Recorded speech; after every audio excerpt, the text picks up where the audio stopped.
Sono state appena annunciate le tanto attese convocazioni del commissario tecnico Gattuso per il playoff con cui l'Italia cercherà finalmente di andare a questo benedetto mondiale. Ci sono 5 interisti in questo elenco che devo dire lascia qualche perplessità, ne parleremo magari meglio in diretta alle 19:30. C'è Bastoni innanzitutto, vedremo qui se l'ipocrisia dei fischi sarà finalmente messa da parte, mi auguro francamente di sì. Di Marco, c'è Barella, c'è Frattesi e poi anche Pio Esposito. Non c'è invece tra i portieri, non so se ve ne siete accorti, quello che potrebbe essere un futuro interista, ovvero Guglielmo Vicario, di cui parliamo in questo nuovo contenuto in cui facciamo il punto della situazione con le ultimissime notizie sul mercato dell'Inter, le ultime notizie di campo, andiamo a condensare tutto quanto in pochi minuti in uno dei format più apprezzati qui sul canale. Quindi ben ritrovati amiche e amici interisti, vi invito a lasciare un mi piace, se non lo avete ancora fatto clic sul tasto iscriviti, così non vi perdete neanche uno dei nostri contenuti quotidiani e continuiamo a far crescere questo progetto che vi porta ogni giorno tanti contenuti di analisi, approfondimento e non soltanto. Oggi parliamo, come detto, innanzitutto di mercato, perché l'Inter ha praticamente scelto Guglielmo Vicario. Qui su Passione Inter da settimane che vi diciamo che è lui il nome in cima alla lista delle preferenze per il ruolo del nuovo portiere. È di fatto il terzo acquisto che la dirigenza vuole andare a completare dopo il riscatto di Manuel Akanji dal Manchester City, praticamente scontato, diventerà obbligatorio in caso di vittoria dello scudetto, e il riacquisto di Aleksandar Stankovic dal Club Brugge, con l'Inter che andrà a riattivare questa clausola che lo riporterà a Milano, dove poi si deciderà cosa fare di Aleksandar Stankovic, se tenerlo in rosa oppure no, considerando che ci sono anche dei grandi club inglesi che sono pronti ad investire delle cifre molto molto importanti, ma l'idea al momento è quella di riprenderlo e tenerlo in rosa. Per Vicario, di Vicario, come detto, ne abbiamo parlato tante volte qui su Passione Inter, ne ha parlato anche la nostra Romina nelle scorse ore, è stato confermato il blitz a Londra della dirigenza interista, che da quello che abbiamo capito in realtà è stato un blitz per partecipare ad una serie di eventi, di appuntamenti, e poi ne hanno approfittato anche per seguire due partite, Chelsea-PSG e Tottenham-Atletico Madrid, tra le altre cose anche accanto all'agente del portiere del Tottenham con cui ci sono dei rapporti consolidati. E da quello che scrivono soprattutto in Inghilterra, la valutazione di Vicario sarebbe adesso attorno ai 20 milioni di euro in questo momento. Addirittura, ne stavamo parlando anche internamente, anche con dei colleghi, visto anche come stanno andando un po' i rapporti, il Tottenham, soprattutto vista la forte volontà del giocatore di tornare in Italia da protagonista, questa cifra potrebbe anche essere raggiunta tramite dei bonus, quindi potrebbero essere anche qualcosa in meno di 20 milioni più dei bonus per arrivare a questa cifra. Senza contare poi che se il Tottenham dovesse retrocedere dalla Premier League ci sarebbero ancora più margini chiaramente per andare a trattare, anche se devo dire che il Tottenham nelle ultime partite mi ha dato dei segnali che mi fanno pensare che si possa riprendere per la salvezza, soprattutto uscendo dall'Europa. Su Vicario voglio soffermarmi un attimo, perché leggo veramente tantissimo scetticismo attorno a questo portiere. Forse scetticismo è un eufemismo per i commenti che sto leggendo nella nostra community. Sono sorpreso, o almeno a me sinceramente Vicario piace come portiere, penso che sia un buon profilo. L'altra sera abbiamo fatto anche durante una diretta un'analisi con dei numeri sulla stagione di Vicario, le scorse stagioni l'abbiamo messo un po' a confronto anche con Jan Sommer, un portiere che non è giovanissimo assolutamente, ma farà 30 anni ad ottobre, quindi credo che almeno altre 3-4 stagioni ad alto livello le potrà fare, e l'Inter va su un portiere quindi che conosce molto bene, soprattutto è italiano, conosce molto bene la Serie A, conosce molto bene il gruppo dell'Inter, quindi anche dal punto di vista dell'ambientamento questo sicuramente lo favorisce. Ha un grosso sponsor nel preparatore dei portieri dell'Inter che lo apprezza, oltre alla dirigenza interista che lo aveva già selezionato nel 2023 quando era stato individuato come erede di Onana, e quindi tutti questi sono elementi che lo mettono secondo me nelle condizioni di poter tornare quel portiere lì che l'Inter appunto aveva scelto nel 2023, che si era poi confermato nei primi mesi al Tottenham, dove in realtà era partito molto forte, poi condizionato dall'infortunio, condizionato soprattutto da un Tottenham che ha avuto grossissime difficoltà, non in Europa, dove l'anno scorso, ecco, Vicario è stato protagonista anche nella cavalcata europea, ma anche quest'anno secondo me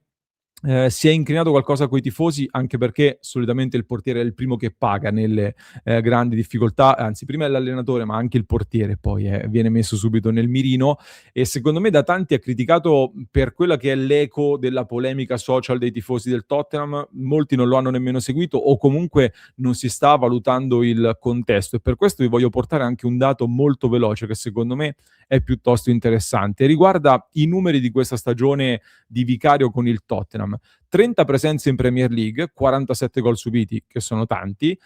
7 clean sheet, 7 partite senza subire gol, 7 su 30 non è un dato clamoroso, ecco. Ma guardate in Champions League, ragazzi, in Champions League 10 partite giocate da Vicario, 6 partite senza subire gol e 11 gol subiti. Sembrano tanti un gol a partita, consideriamo che 7 li ha subiti dall'Atletico Madrid, di fatto, tra andata e ritorno, ma soprattutto 6 clean sheet su 10 partite, significa che in 6 partite su 10 non ha subito gol. Prima delle 2 partite degli ottavi di finale con l'Atletico eravamo addirittura a 6 partite su 8 senza subire gol, per cui praticamente in Champions League Vicario è stato quasi perfetto, e non credo che sia solo un fattore del giocatore che in Champions League si trasforma e in campionato invece subisce molto di più. Secondo me il tema è molto più profondo ed è piuttosto evidente che il Tottenham è una squadra che in Europa alza la soglia dell'attenzione, si difende meglio, e quindi anche lo stesso Vicario è più preciso in tutti gli aspetti, perché poi molto spesso il punto su cui è stato maggiormente criticato e viene preso di mira è sugli errori che ha commesso anche palla al piede, magari giocando con degli errori in fase di impostazione che hanno portato a dei gol. Questo hanno creato una grossa polemica attorno ad un portiere che è coraggioso nel gioco coi piedi, che anche per questo, ecco, in Premier League, dove la squadra sbanda, ha commesso qualche errore in più che lo porta poi anche nelle famose clip che girano sui social, proprio perché il gioco non funziona e il portiere chiaramente ha delle difficoltà in più. Vicario è un portiere che per me è più bravo, lo abbiamo visto già ad Empoli, ad impostare nel gioco basso, vicino coi compagni, a giocare da lì, mentre sui lanci lunghi non è particolarmente bravo. Ecco, visto che era stato individuato come erede di Onana, avevamo già fatto dei controlli ai tempi, non è come Onana, ecco, nei lanci lunghi, questo sicuramente. Il Tottenham quest'anno sta giocando veramente male, soprattutto in Premier League, e allora anche per questo ti viene a mancare un po' di fiducia, giochi male, hai dei problemi, si va di più sul lancio lungo dove non è bravissimo, e quindi le lacune del giocatore sono evidenziate in un contesto che non sta funzionando. All'Inter è un contesto sicuramente più organizzato di questo Tottenham, per cui questo già di base lo rimette nelle condizioni di potersi esprimere meglio, e il tema sarà soprattutto della risposta mentale, perché poi il ruolo del portiere è un ruolo molto importante nella testa soprattutto, quindi la risposta che darà alla pressione dell'Inter, che è sicuramente superiore a quella del Tottenham, dove verrà sollecitato molto di più anche nella costruzione. È un Inter che negli ultimi anni si è molto basata sul portiere come prima costruzione, quindi avrà un ruolo importante, ma in un contesto favorevole e messo nelle condizioni giuste, io francamente ho una buona fiducia, ecco. Ho un po' meno fiducia magari in chi scrive che l'Inter ha seguito in queste ore anche Jimenez dell'Atletico Madrid, che per carità può essere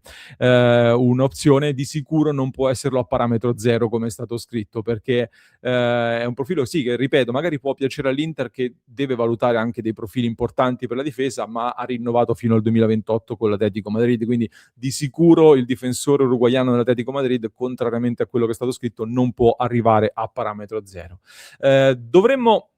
Dovremmo farla, stavo pensando, forse un'analisi sui giocatori a parametro zero più interessanti, perché visto che l'Inter potrebbe dover fare diverse operazioni in estate, qualche parametro zero sarebbe utile. Magari la facciamo in diretta, perché adesso vorrei un attimo focalizzarmi invece su questo weekend di campionato, che è un weekend importantissimo. L'altro giorno eravamo in diretta e stavamo controllando i calendari a confronto di Inter, Milan e Napoli. Si era accesa questa forte discussione sul chi è in lotta a scudetto, chi è invece tagliato fuori, Inter, Milan, Napoli, chi vincerà questo scudetto, e soprattutto noi interisti di chi dobbiamo preoccuparci di più tra Milan e Napoli. E oggi il Napoli anticipa il turno di campionato in casa del Cagliari, può portarsi a -6 dall'Inter. Il Milan col Torino può portarsi a -5, quindi può subentrare un po' di pressione nell'Inter, che sarà l'ultima a giocare, e quindi dovrà anche mandare un messaggio forte a questo campionato. Io Sono fiducioso perché in primis siamo molto avanti e quindi questo è un punto che non può mettere pressione a noi, deve mettere pressione sugli avversari e l'Inter deve dimostrarsi quindi ancora più forte per questo motivo. Poi con l'Atalanta io ho analizzato, ho visto un po' di dati tra pressione, corsa, precisione dei passaggi e non soltanto, e l'Inter mi è sembrata diciamo tornare a crescere dopo un periodo di leggera flessione a livello di prestazioni. In più ci sono stati 8 giorni per preparare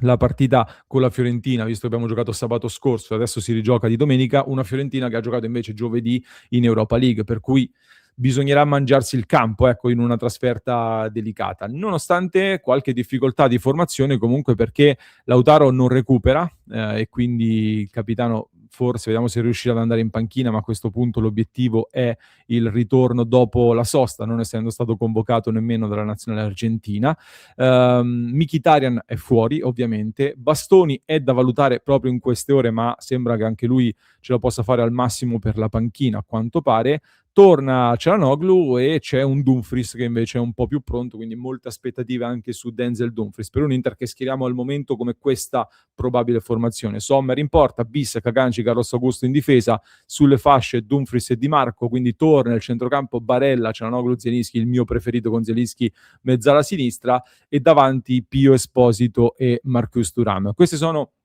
le ultimissime sulle probabili formazioni. Nelle prossime ore avremo ulteriori aggiornamenti anche sulle condizioni di Bastoni e non soltanto. È un weekend molto importante, però, come dicevo, in cui l'Inter deve mandare un messaggio a questo campionato. Siamo fiduciosi, o almeno fatemelo sapere voi nei commenti come ve la sentite, cosa vi aspettate. Vi lascio nel frattempo con un approfondimento che trovate in descrizione per chi ci ascolta in podcast, e ricordandovi che ci vediamo anche alle 19:30 qui in diretta su YouTube, potete cliccare anche qui intanto per un nuovo contenuto.